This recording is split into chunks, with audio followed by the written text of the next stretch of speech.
Since you started your notary business, strive for excellence. Introducing the book, Notary Operational Excellence by Derek Spruill. Build your business on a beacon of precision and trust with expert advice. Check out Notary Operational Excellence by Derek Spruill from Amazon.com, Barnes & Noble, Books of Million, Bookshop.org, Mobile Notary by DerekSpruill.com, or download from Kindle today. Welcome back to Notary Knowledge. I am absolutely pumped to be here today. Me too. We are exploring a topic that it feels like it's ripped straight out of a sci-fi movie. It really does. But it's happening right now, right on your screens, and it affects every single notary out there. I'm Eddie, your guide through the wild world of notarization. And I'm Marylyn, here to help us make sense of the technical and the legal weeds we're about to walk through. We are so glad you are joining us. Before we get started, do us a huge favor. Please do. Hit that like button, share this with your notary network, and make sure you are subscribed. We want to keep bringing you this high-level content, and your support, it makes that possible. It really does. Also, if you haven't already, you need to grab the Notary Knowledge books by Derek Spruill. Oh, absolutely. Seriously, if you want to level up your business, those books are the blueprint. They are, essential reading for the modern notary. Absolutely. They really provide the foundation, and what we're discussing today is kind of the next layer of that foundation. What is that? Technology and security. Exactly. Today, we are talking about you. Yes, you, the listener, as the human firewall. It's a great concept. We're looking at biometric data privacy, the terrifying rise of deepfakes, and how you can protect yourself and the public. Right. It's a jungle out there with AI, and we want to make sure you have the machete you need to get through it. And it really builds on what we've discussed in previous shows about digital transformation, How so? Well, we've talked about how the tools are changing, but today we're talking about how the threats are changing too. That's a great point. The threats are getting smarter. So let's get right into the thick of it. We keep hearing this word biometrics. Mm-hmm. And I think most people, they just think of fingerprints, right? Yeah. You touch your phone, it unlocks. That's the classic example for sure. Yeah. But in the current landscape, it is so much more than that. So set the stage for us. What are we actually talking about when we say biometric security? It's a great question because the definition has expanded significantly.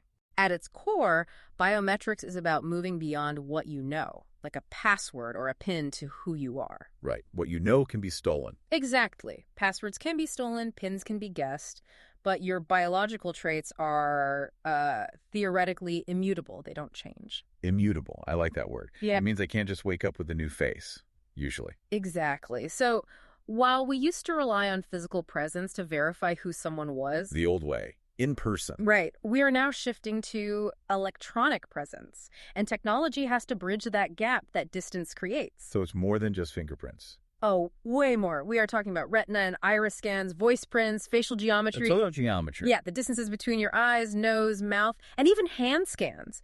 It's all about taking these unique biological measurements and using them to prove that the person on the other end of the webcam is actually who they claim to be. It's fascinating because it feels like we are trying to recreate that gut feeling you get when you're in a room with someone, That's a great way to put it. but using data points instead.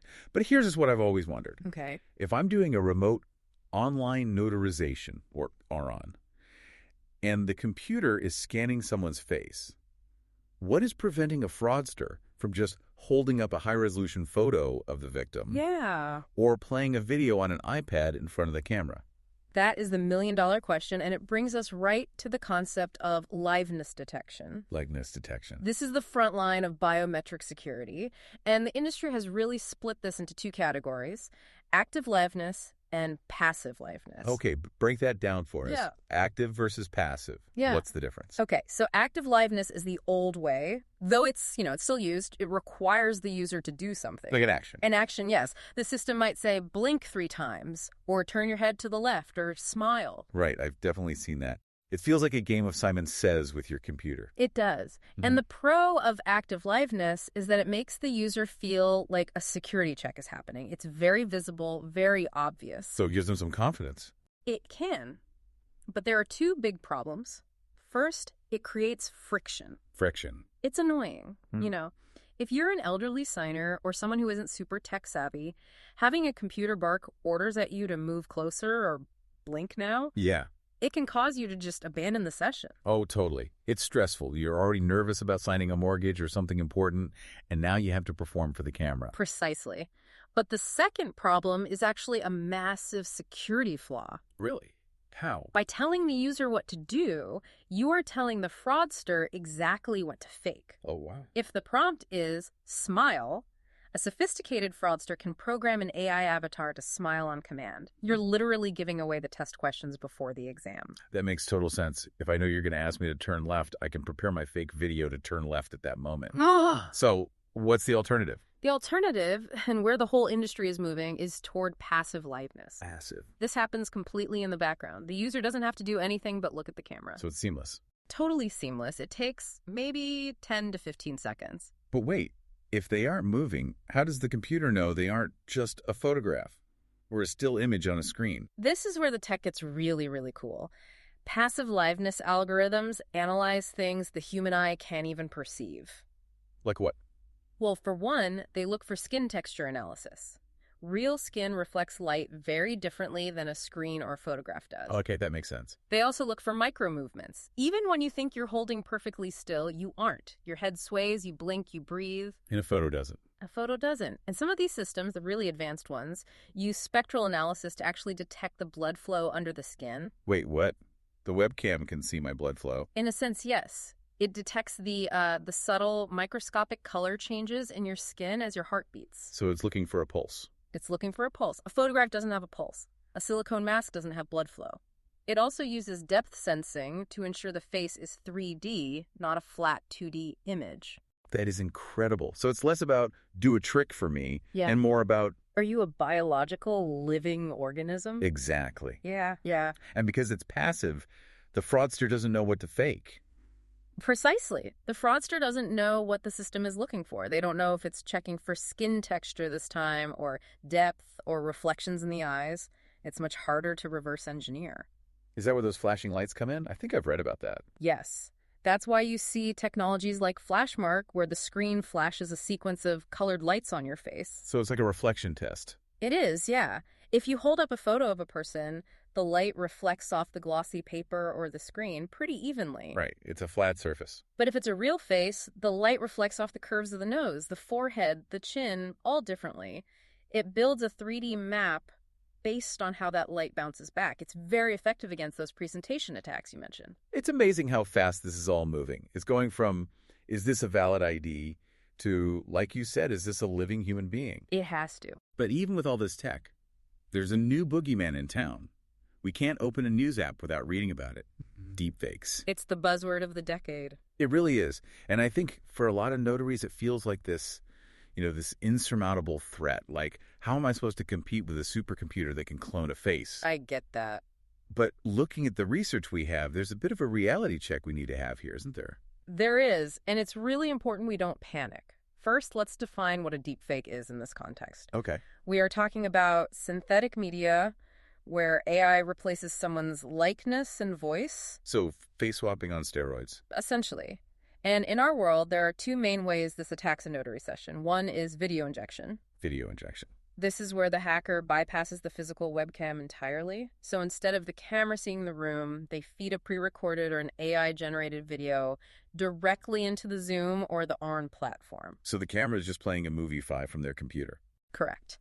And the second attack vector is voice cloning, where they use AI to replicate vocal patterns. We've seen this in those scams where a grandson calls claiming to be in jail. Exactly. The voice sounds terrifyingly real. I've heard those. Mm-hmm. They are chilling. But here's the thing. Creating a pre-recorded video of a celebrity saying something they never said is one thing. Doing that live in a two-way interaction with a notary who is asking spontaneous questions.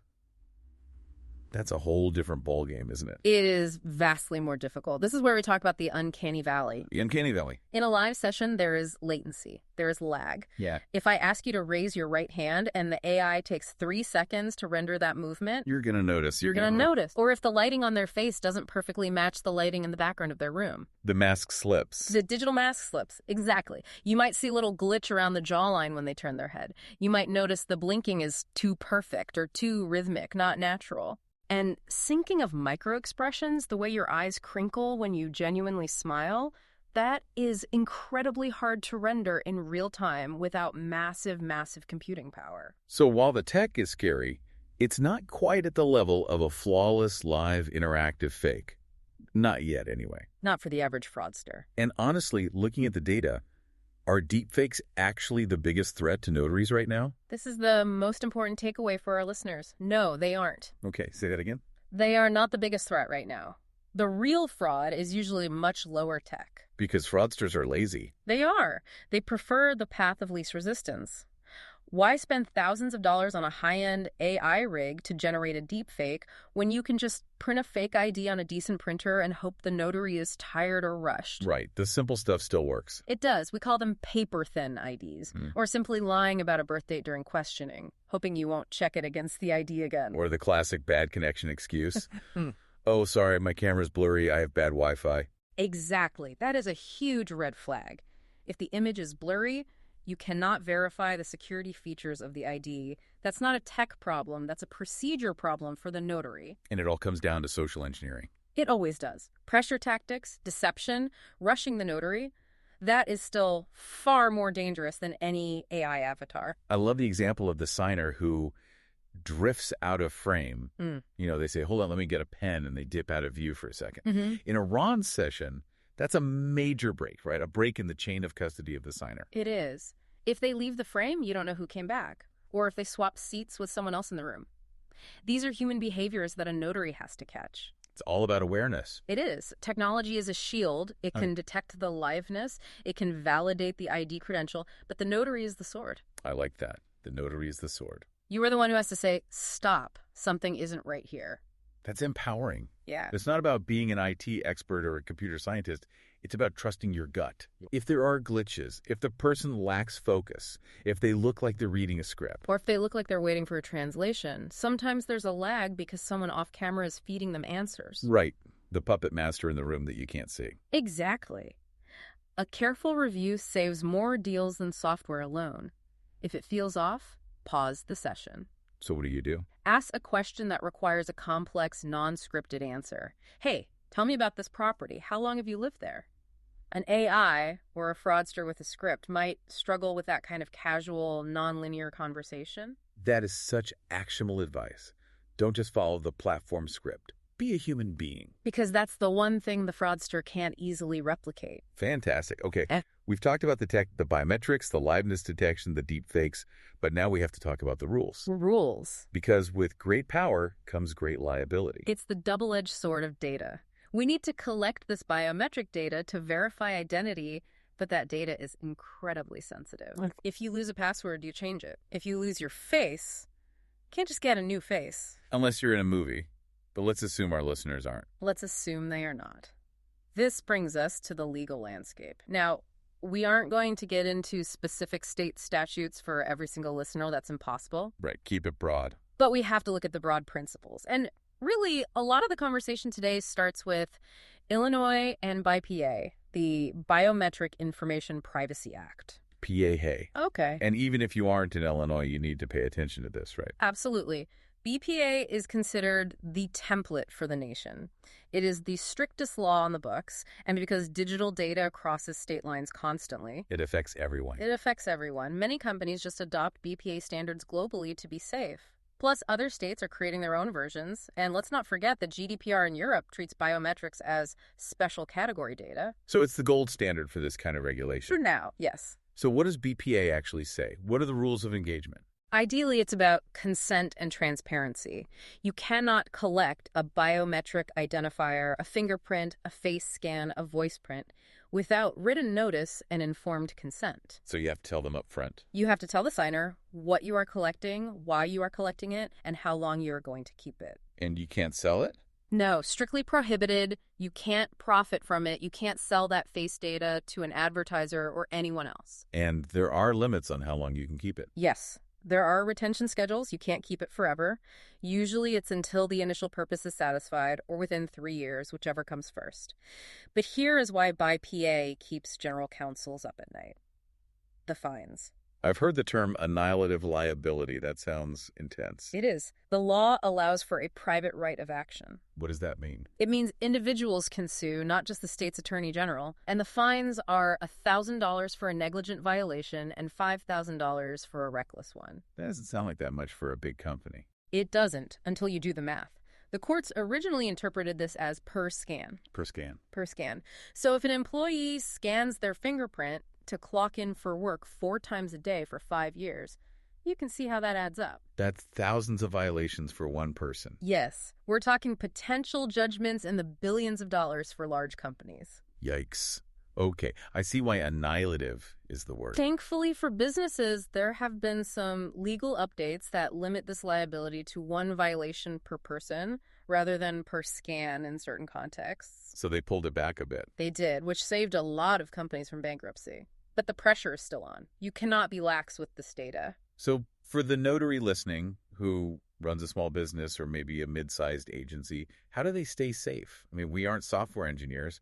We can't build our own secure servers. No, and you shouldn't have to. The best advice is don't touch the raw data if you don't have to. What do you mean by that? Don't touch the raw data. You want to use platforms that utilize on-device matching or trusted third-party vendors? Can you give an example? Think about how Face ID works on an iPhone.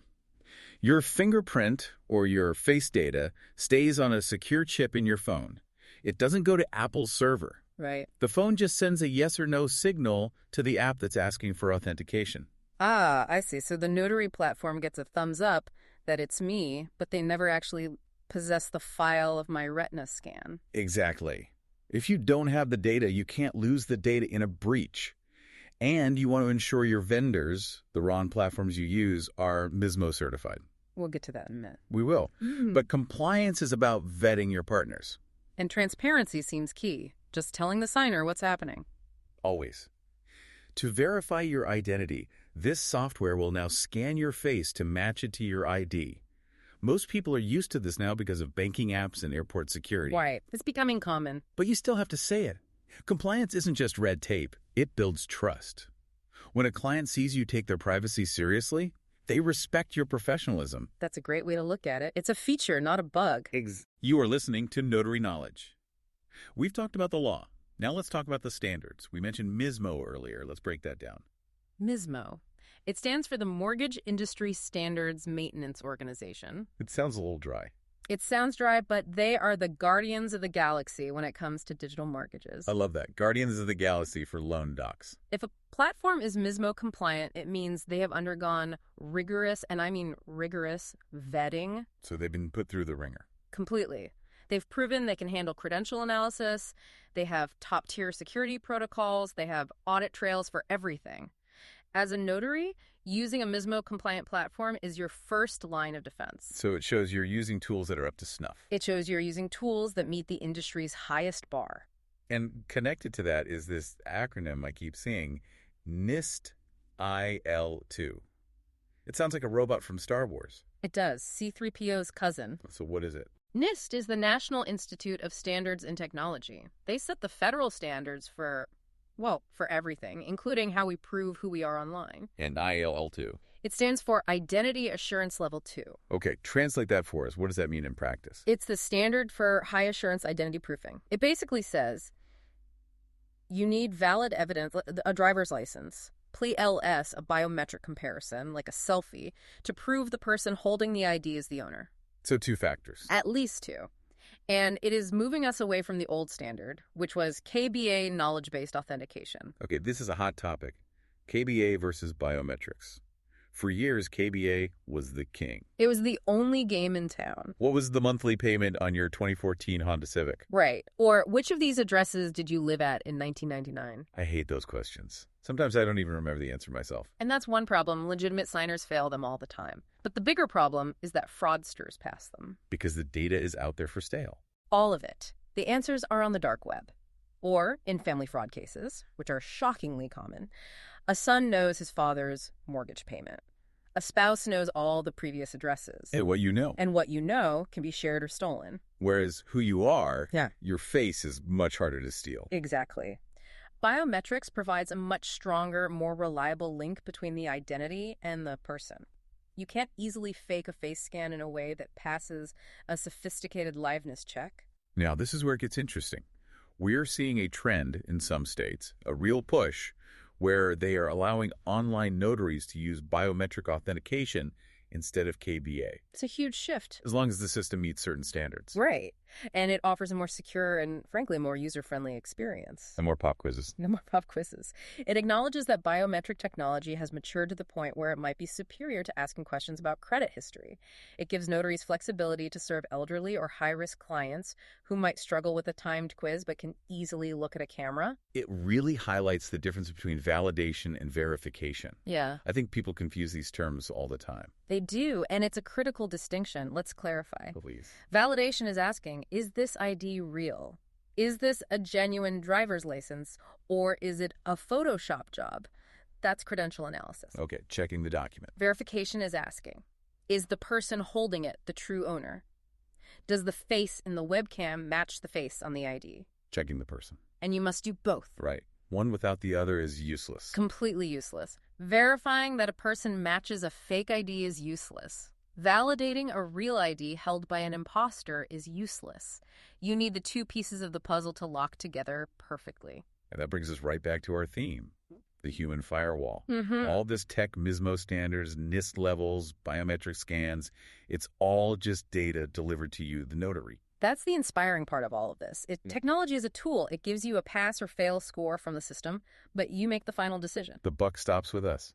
It does. Identity proofing isn't just software. It's the notary asking the right questions. It's the notary observing behavior. You are the ultimate validator. I love that. You aren't being replaced by the robot. You are the pilot of the robot. Ideally, yes. And for strategies on how to handle those really tough calls, when the software says maybe, but your gut says no, I really encourage listeners to check out Derek Sproul's books. Oh, absolutely. He goes into the practical strategies of handling these high-pressure, high-tech scenarios. Check those out.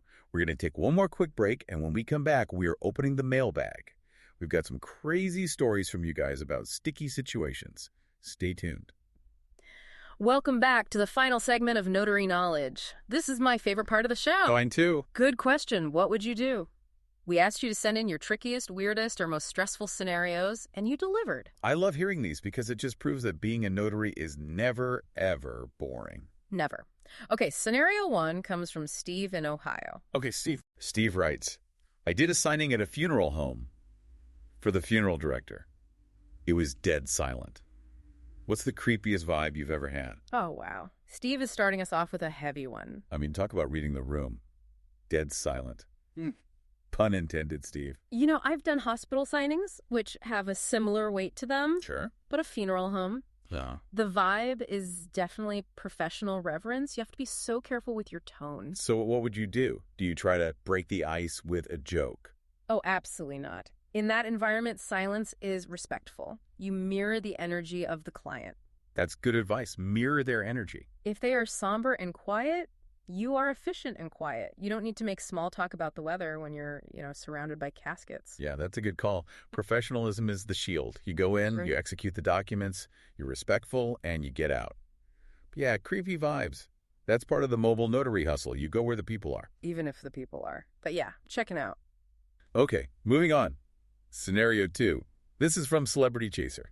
In California, they write, I notarized for a pro athlete, and their house was bigger than my entire neighborhood. What's the most luxurious home you've stepped into? The Celebrity Chaser handle might be a red flag for a notary. Right. Rule number 1, play it cool, don't be a fan. Exactly. And beyond that, high net worth individuals are actually high-risk targets for impersonation. That's a great point we didn't touch on. We just talked about deepfakes and fraud. If you walk into a mansion and get distracted by the gold-plated fountain or the infinity pool, you might miss that the ID looks a little funny. Or that the person signing isn't actually the athlete, but maybe a cousin or a brother who looks a lot like them. Precisely. And also, NDAs, non-disclosure agreements, are absolutely standard here. You cannot tweet about it. You cannot ask for a selfie. Don't even think about it. You are there to be a neutral, impartial witness, not a fan. Discretion is your currency. If you leak who you met, you will never work in that circle again. The glitz is a distraction. Focus on the ID, focus on the journal, do your job. Always. Okay, scenario 3. Rachel from Oklahoma. Hi, Rachel. I got a flat tire on the way to a signing. I changed it in my suit and still made it on time. What's your worst travel disaster? Rachel, that is dedication. Changing a tire in a suit. That is the definition of the show must go on. It is, but my advice here is communication. We all want to be heroes, but if you show up covered in grease or sweating profusely because you just wrestled a tire, Right. that might impact your professional presentation. And also, safety first. Totally. If you are going to be late, call immediately. Most signers are human beings. They understand that flat tires happen. But they don't understand no-shows. They don't understand you showing up 20 minutes late without a call looking completely disheveled. But kudos to Rachel for the hustle. That is the mobile notary spirit right there. Seriously. Okay, scenario 4. This one is tough. Mm-hmm. From Graceland in Tennessee. I arrived at a hoarder's house. There was barely room to stand, let alone sign. Do you refuse service based on hygiene smell? Ooh, this is a tricky ethical one. Because we have a duty to serve, but we also have a right to a safe working environment. And safe includes biological safety, right? Yeah. It's not just about physical threat. It absolutely does. If the environment is unsanitary to the point where you fear for your health, or if there is literally no clear, flat surface to sign the documents properly, you have grounds to withdraw. But you have to be tactful. So tactful. You can't just walk in and say, "Whoa, it smells, I'm leaving." No, that would be awful. You could suggest meeting at a neutral public location. How would you phrase that? Something like, "I'm having trouble finding a flat, stable surface for these legal documents, which we really need for a clean signature. Would you mind meeting me at the coffee shop down the street? My treat." That's a great pivot. It makes it about the documents, not the mess. Exactly. The documents need a clean table, not your house is a disaster. Precisely. You pivot to the integrity of the signing act itself, but never, ever put your physical health at risk. Good advice. Yeah. Okay, last one. Scenario 5 from Francis in Arizona. Francis. My printer exploded. Literally 20 minutes before a loan signing. What's your worst equipment failure story? We have all been there. The printer explosion. Toner everywhere. A cloud of black dust. This is why we preach backups, backups, backups. You need a backup printer. You need backup toner. For sure. But more importantly, you need a network. You need a notary buddy in your area that you can call. The human firewall extends to your professional network, too. It does. If my printer dies, I know 3 people I can call and say, "Hey, can you print this 150-page package for me? I'll be there in 10 minutes. That's a lifesaver. If you are operating as an island, equipment failure will sink you. If you have a community, it's just a bump in the road. That is such great advice. Build your network before your printer explodes. Francis, I hope you got the toner off your hands. And I hope he still made the signing. I'm sure you did. Notaries are resilient. We are. All right, we're coming to the end of our discussion today. This has been fantastic. Let's recap the big picture. Let's do it. We talked about biometrics, the shift from passwords to faces and fingerprints. And we talked about liveness detection active versus passive, and why checking for a pulse is so much better than just asking for a smile. We tackled the deepfake panic. And the takeaway there is, yes, the tech is scary, but the real threats are often low tech. Trust your training. Look for the uncanny valley, and remember that social engineering is still the fraudster's favorite tool. We navigated the legal minefield of BIPA. Transparency, consent, and not holding the raw data are your best friends. And we looked at the gold standards, MISMO, and MIS that validate what we do and the platforms we use. And for our listeners, that unique opportunity where biometrics can replace the headache of KBA in many scenarios is a game changer. It is. Know your state laws, but know the technology that is driving those changes. The main takeaway for me, though, is this. Technology is evolving, but the notary's judgment is irreplaceable. Yes. You are the human firewall. Mm-hmm. The software is just the alarm system. You are the guard at the gate. Well said. Keep learning, keep questioning, and keep protecting the public. That is the mission. If you have questions about anything we discussed today, or if you have a crazy story for our next mailbag, email us at derek@dereksproul.com. We will try to answer as soon as possible at the end of our shows. And don't forget to pick up the Notary Knowledge books by Derek Spruill. They go into even more detail on the strategies we touched on today. They're a fantastic resource. Thank you for listening. Keep your stamp safe and your eyes open. We'll see you next time on Notary Knowledge. Goodbye, everyone. Before we go, we have to give credit where credit is due. Our executive producer is Derek Spruill. Our show was written by Marylyn Trotter. Graphics and illustrations provided by Eddie Montes Travis. And this show was produced by Magnificent Works Business Solutions, Inc. See you next time. Fraud is a constant threat to your notary commission. You need a shield. The book by Derek Spruill, Notary Fraud Shield, could provide you with some advice. Learn real-world tactics, notice red flags, and develop refusal strategies to protect your notary commission. Buy your copy of Notary Fraud Shield by Derek Spruill from any online bookstore, Amazon.com, Barnes & Noble Bookstore, booksofmillion.com, bookshop.org, Mobile Notary by DerekSpruill.com, or download from Kindle to obtain your essential notary book to help with all your notarization starting today.